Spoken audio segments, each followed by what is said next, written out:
One of my most anticipated films got a huge update. Mel Gibson's The Resurrection of the Christ is expected to begin filming in August in Rome. We wrote this up over at phantompulse.com. You can find the link in the description below. And this was a very pleasant surprise because I think Gibson had just spoken to Joe Rogan earlier this year saying that he might not start filming until sometime next year. And now we're hearing that he will begin filming in August. And this came from Rome's Cinecittà Studios CEO, Manuela Cacciamani. She did an interview with Italian outlet Il Sole 24 Ore, and I used DeepL to translate it. And in that interview, she says, I can confirm that the next film directed by Mel Gibson, produced by Icon Productions, The Resurrection of Christ, will be entirely shot in Cinecittà starting in August and needs many theaters and stage construction. So that is the announcement. Obviously, this has been a very long gestating film, going as far back as 2016, when Gibson's writer for the film, Randall Wallace, told The Hollywood Reporter that he had begun to write a script for a story about the resurrection, telling The Hollywood Reporter that the project is becoming too difficult to keep under wraps. He also said at the time, I always wanted to tell this story. The passion is the beginning, and there's a lot more story to tell. Gibson has also spoken about the project throughout the years.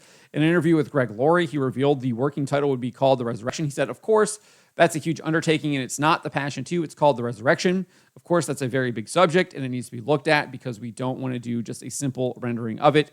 We can all read what happened, but in order to really experience and explore probably deeper meanings of what it's about is going to take some doing.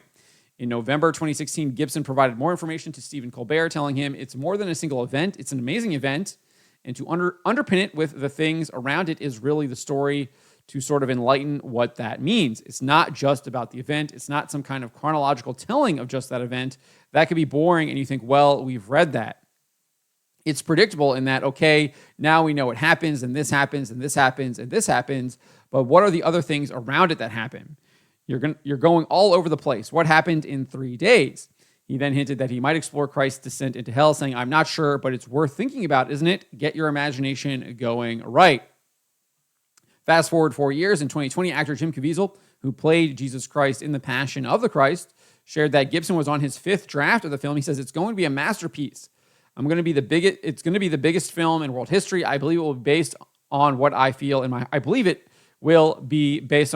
my heart. He further emphasized, saying, it's so imperative in this time. These films can't be made now. The films they make are Marvel Comics movies. You'll see Superman. You won't see Jesus. I got to play the greatest superhero there ever was. And then obviously, Gibson gave us a ton of details in his interview with Joe Rogan. He confirmed that Caviezel will reprise his role, saying you use him again. Rogan then interjected saying Caviezel, and Gibson confirmed, I know it's 20 years later. It's supposed to be 3 days later, but he got 20 years older. I think I have to use a few techniques that they've started to get really good. You can actually get some of the same people. There's a lot required because it's an acid trip. When we wrote it, it is like, I've never read anything like it. My brother and I and Randall Wallace all sort of congregated on this, so there's some good heads put together, but there's some crazy stuff, and I think in order to really tell the story properly, you have to really start with the fall of the angels, which is you're in another place, you're in another realm, you need to go to hell, you need to go to Sheol. Rogan then asked, so you're going to have hell, you're going to have Satan, all that, and Gibson said, yeah, sure, you got to have his origin.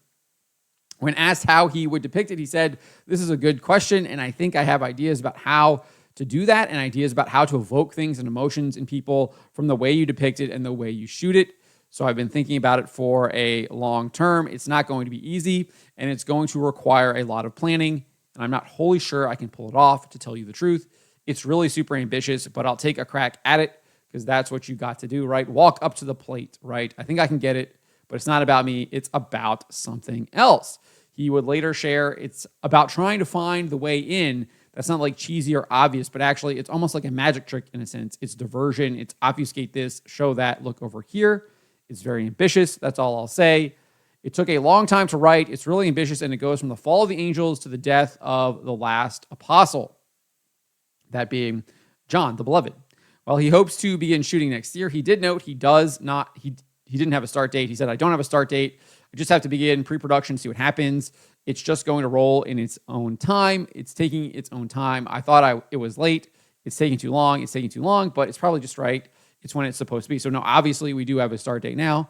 if what she's saying is right, and it will be in August. So again, that's excellent. Still later, he shared it's a massive thing, and theologically, it's something that you have to really look at and make correlations that ring true because it's not all written. Of course, there's your own thing that comes into it from having read the book a few times, obviously referring to the Bible. You read the book a few times, and it's amazing how your memory, how there's these recessive files somewhere in the background, how you can correlate this piece to that piece over there. And that's important because juxtaposition is everything with the story and what it means in a bigger picture. So it's hard to explain, but it's quite involved. So I'm actually really, really looking forward to this. This is probably one of the things I'm most excited about.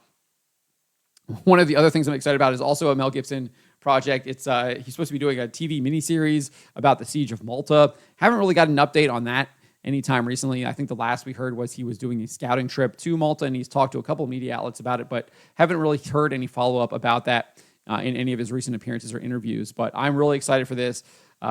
It's finally happening almost after a decade of kind of announcing it by Randall Wallace. So this is really, really good news. And we'll definitely be praying that God guides him in this as he did with the Passion of the Christ, and he's able to bring the story of the resurrection to more and more people and continue to spread the good news, because we need more movies, more art like this. This is what I think art is supposed to aspire to. This is one of the things we really want to see highlighted. So let me know what you guys make of this. Let me know in the comments below. Remember to always be charitable, especially to each other, and to always, always speak the truth.